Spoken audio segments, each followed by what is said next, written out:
새로운 전진을 이끄는 활력은 무엇인가? 그것은 승리입니다. 승리는 새로운 희망을 낳고 새로운 용기를 키웁니다. 그러므로 하나하나의 과제에 연속 승리하는 것이 광선유포의 원동력이 됩니다. 여러분은 누구보다도 행복해지기 바랍니다. 누구보다도 공덕받기 바랍니다. 그것을 위해서 하는 광선유포 활동입니다. 모두 공덕을 받을 수 있도록 하기 위해 간부가 있습니다. 간부에게는 모두를 행복하게 할 의무가 있습니다. 그러므로 간부는 지역의 행복 책임자라는 사실을 잊지 말기 바랍니다. 5월 12일 유럽 각국의 멤버 대표 22명이 파리에 모여 유럽회의 설립 준비 회의를 열었다. 이것은 유럽 각국 멤버 간의 연계와 협력 체제를 확립하기 위해 야마모토 시네치가 제안한 것이다. 니치란 대성인은 그 지방의 불법은 귀하에게 맡기겠소라고 말씀하셨다. 그 나라 그 지역에 있는 사람들이 바로 지역 광포의 주체자로서 책임을 짊어지는 것이 광선유포의 방정식이다. 각 나라 멤버가 그 사명을 자각하고 나라의 정세와 풍속, 습관 등을 고려하고 국민성, 지역성을 살리면서 과감하게 활동을 추진해야 비로소 광선유포는 이루어진다. 그러나 각 나라의 조직이 고립되면 자극도 촉발도 있을 수 없다. 서로가 치밀하게 연계를 갖고 좋은 점은 서로 흡수하고 응원하며 도와야만 각 나라도 크게 발전한다. 그 협력 체제가 정비되면 모든 나라가 지금보다 5배, 10배의 힘을 낼 것이 틀림없다. 연합은 바로 힘이다. 그래서 시네치는 세계 광포의 전망에 서서 유럽의 인간주의 연합체로서 유럽 회의를 설립하자고 제안했었다. 또 당시 유럽 통합은 사회적으로도 미래를 향한 커다란 주제였다. 따라서 인류 행복과 평화를 지향하는 정신결합이라고도 할 수 있는 유럽회의 설립은 차원은 다르지만 시대를 앞서는 가치 있는 첫발이었다고 해도 좋다. 연불은 이 세상은 더러운 예토로서 서방 10만억 도를 지난 곳에 극락 정토가 있으며 단지 연불을 부르기만 하면 죽은 후에 극락에 갈 수 있다 가르친다.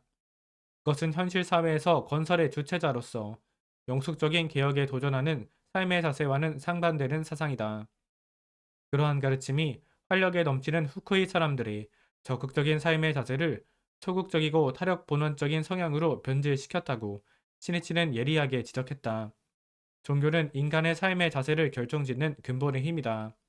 그렇기 때문에 창가학계도 또한 종교의 천심, 선악, 정사를 어디까지나 계속 연구했다. 시리즈는 평온하게 미소를 지으며 말했다. 항상 신경이 쓰이는데요. 1960년에 뚜루가 역에서 나를 기다렸던 분들은 이 자리에 계십니까? 이 물음에 예 라는 대답과 함께 장내 여기저기서 손을 들었다. 시네치가 회장에 취임하기 직전인 1960년 2월이었다. 시네치는 2월 5일부터 시즈오카, 교토, 이시카와에 지도하러 가서 7일 밤늦게 야간 열차로 교토역에서 가나자와로 향했다. 스루가 멤버는 같은 지부에 속한 교토 동지에게서 야마모토 총무가 스루가를 지나 가나자와로 향한다는 전화를 받았다. 지각표를 살펴보니 야마모토 총무가 탄 열차는 오후 2시 반경 스루가에 도착해 6분간 정차한다는 것을 알았다. 스루가 동지는 대화를 나눴다. 이번 기회에 꼭 야마모토 총무를 만나 지도를 받자. 그리하여 뜰 있는 사람들이 스루가역 승강장에 모였다. 그 수는 50명 정도였다. 한겨울인 2월, 게다가 한밤중이었다. 방한복을 챙겨 입어도 몸이 얼어붙을 것 같이 추웠다. 그러나 모두의 마음은 불타고 있었다. 지난해 3월, 시니치는 처음으로 후쿠이 현을 방문해 다케호에서 지도회를 열었는데 스루가 멤버는 그때의 환희와 감동을 잊을 수 없었다.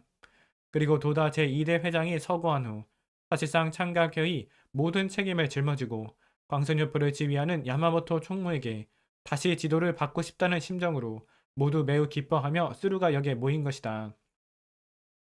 얼마 안 있어 열차가 승강장에 들어왔다. 하얀 입김을 내며 기다리던 멤버의 얼굴이 빛났다. 야마모토 선생님은 어디에 계실까? 시니치를 찾기 위해 몇몇 멤버가 열차 안으로 들어갔다. 또 창문을 들여다보면서 승강장을 왔다 갔다 하는 사람도 있었다. 시니치는 침대칸에 누워 있었는데 열차 밖에서 들려오는 사람들 소리를 듣자 벌떡 일어났다. 혹시 학계원이 모여 있는 것은 아닐까? 손목시계를 봤다. 시계바늘은 오전 2시 반 가까이를 가리키고 있었다. 옆 침대에 있던 주도 기요시도 일어나서 시네치에게 말했다. 하케원이 여기에 와 있는 게 아닐까요? 제가 잠깐 상황을 보고 오겠습니다. 주조는 곧바로 돌아왔다. 지금 수루가역에 정차 중인데 야마모토 선생님을 만나려고 현지 하케원 50명 정도가 승강장에서 기다리고 있습니다. 시니치는 말했다. 밖은 추울 텐데요. 그런데도 모두 지도를 구하러 모였습니다. 훌륭한 구도심입니다. 그 진심이 존귀하고 고맙습니다. 꼭 만나서 한 사람 한 사람을 끌어안듯 격려하고 싶습니다. 그러나 지금 내가 나가면 어떻게 될까요? 그렇습니다. 야마부터 선생님이 밖으로 나가시면 두 명 모두 환호성을 지르며 소란스러워질 것입니다. 그러면 다른 승객에게 폐가 되고 맙니다. 제가 그들과 만나서 이야기를 하겠습니다. 마음은 알지만 비상식적인 행동은 삼가도록 철저히 해둬야 합니다. 그렇습니다. 기성 불교가 큰 힘을 지니고 있는 이 후쿠이에서 광선율법을 추진하는 데는 사회의 신뢰를 얻는 것이 가장 중요한 핵심입니다. 신뢰를 잃으면 자신의 존재 기반이 무너집니다.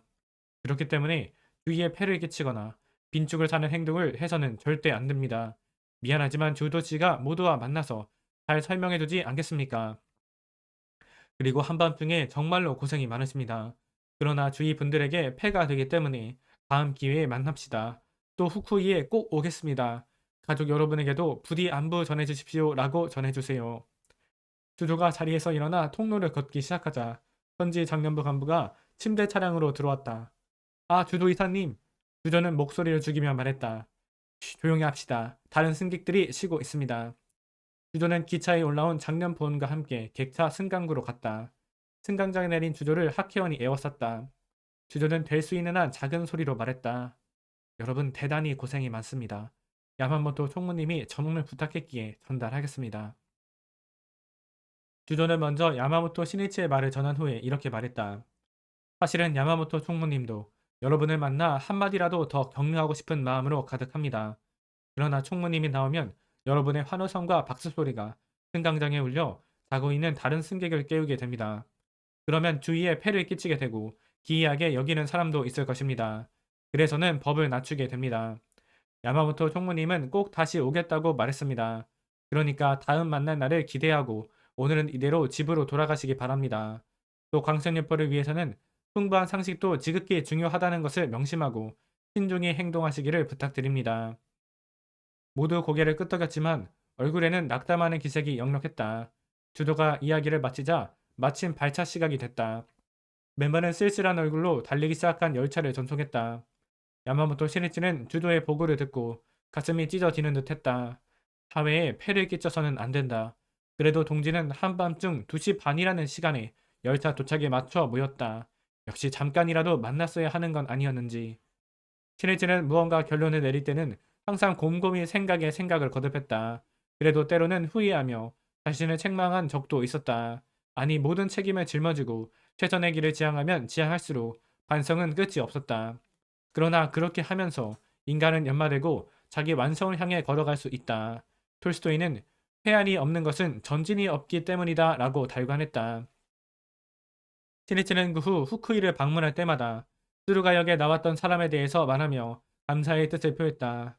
지금 다케후에서 열린 후쿠이현 간부회에서도 시니치는 13년 전 스루가역에 모였던 멤버가 왔는지를 물었다. 예 하며 손을 든 30명 정도 되는 사람들에게 시니치는 말했다. 나는 여러분과 만날 수 없었던 만큼 그날 밤 일을 평생 잊을 수 없습니다. 오늘은 여러분께 드리기 위해 유럽에서 가져온 그림 엽서를 준비했습니다. 장래 여러분이 자유롭게 해외여행을 하셨으면 하는 기원을 담아 선물합니다. 자, 어서 던짐입니다. 귀하의 일만은 쉴 새 없이 법화경, 석갑을 일천에 말씀하니 그 까닭은 법화경의 명을 이을 사람이라고 생각하기 때문이로다. 어서 1169쪽 시조긴고 전답서. 자, 화강신문입니다. 1998년 5월 14일 김포공항. 드디어 선생님은 한국 땅을 밟았다. 세계 평화를 향한 선생님의 헌신적 행동에 깊은 공감을 보낸 경희대학교가 명예철학 박사 학위를 수여하기 위해 이케라 선생님을 초청한 것이다. 선생님은 15일 학위 수여식을 마치고 대학 관계자들과 바쁜 일정을 소화했다. 그리고 18일 아침 한국 SGI 본부로 향했다. 스승을 눈앞에 맞이한 제자들은 참으로 긴 겨울을 지나 마침내 따스한 봄을 맞이하고 있음을 느꼈다. 한국 광포에 길 없는 길을 열어온 제자의 분투는 자랑스러운 훈장이 돼 어느새 그들의 가슴에서 빛나는 듯했다. 1960년대 한국 SG와의 시작은 결코 순탄하지 않았다. 편견과 불법에 대한 몰이해 속에서 회원들은 감시와 중상모략에 시달렸다. 저담회마다 사복을 입은 형사가 따라붙었고 외색 종교라며 체포하는 일도 있었다. 사회적 신뢰는 쉬이 쌓이지 않았다. 그러나 제자들은 좌절하지 않았다. 오히려 지역사회에 좋은 시민이 되어라는 스승의 가르침을 가슴에 새기며 농촌 일손 돕기, 국토 대청결 운동 등 전국에서 다양한 사회 공헌 활동을 펼쳤다. 선생님을 한국에 모시겠다는 마음에서 비롯된 행동을 통해 불신을 신뢰로, 편견을 존경으로 바꿔냈다. 지금까지 각 지자체와 기관에서 수요한 수많은 감사패와 현창이 그 증거다. 스승은 제자의 이런 노력을 전부 알고 있었다. 그리고 마침내 1998년 5월 18일, 오랜 기다림 끝에 역사적인 사제의 만남이 실현됐다. 한국 SGI 본부에 도착한 이케다 선생님은 정원에 무궁화를 심었다. 무궁화는 끊임없이 꽃을 피우는 생명력의 상징. 선생님은 이렇게 말했다. 무궁란 꽃, 불효불굴의 대생명력이 넘치는 꽃입니다. 이것은 온갖 벽을 부수고 새로운 지평을 여는 여러분의 광포를 향한 열정과 같습니다. 선생님은 이 꽃을 통해 제자들의 불굴의 신심과 광포에 대한 열정을 격려했다. 또 로비에서 비폭력과 평화의 정신을 상징하는 간디상을 제막했다. 무력에 의지하지 않고 신념과 행동으로 세상을 바꾼 간디처럼 제자들도 인간주의를 바탕으로 광포의 길을 걸어가기를 염원한 것이다. 선생님은 제자들과 함께 근행창제를 하고 단상에 서서 선언했다. 여러분이 계신다면 일체를 승리로 이끌 수 있다는 것이 엄연히 증명됐습니다. 여러분은 승리했습니다. 사회에 봉사하고 인간성을 넓힌다. 21세기를 향해 불법의 르네상스는 한국에서 시작되고 있습니다. 나는 기쁩니다. 전 세계가 여러분을 찬탄하고 있습니다. 선생님의 눈에는 겨울을 견디고 봄을 맞이한 제자들의 모습이 눈부신 승리로 비쳤다. 짧은 만남이었지만 선생님은 그 누구보다 깊은 사랑과 신뢰를 제자들에게 남겼다. 그리고 제자들은 각자의 삶 속에서 영원한 사제 여정을 다짐했다. 오늘도 스승의 심은 무궁화는 제자들의 가슴에서 계속 피어나고 있다. 이날은 아침 저녁 근행을 30분 35분 했고 자타의 행복을 위한 진지한 기원과 도전 33일차, 상대의 불성을 예비하는 성실한 기원과 실천 17일차, 말하고 기원하고 본을 보이며 기다리는 인내 13일차, 보훈감사의 기원 8일차, 광포대 확대의 기원 9일차로 올렸습니다.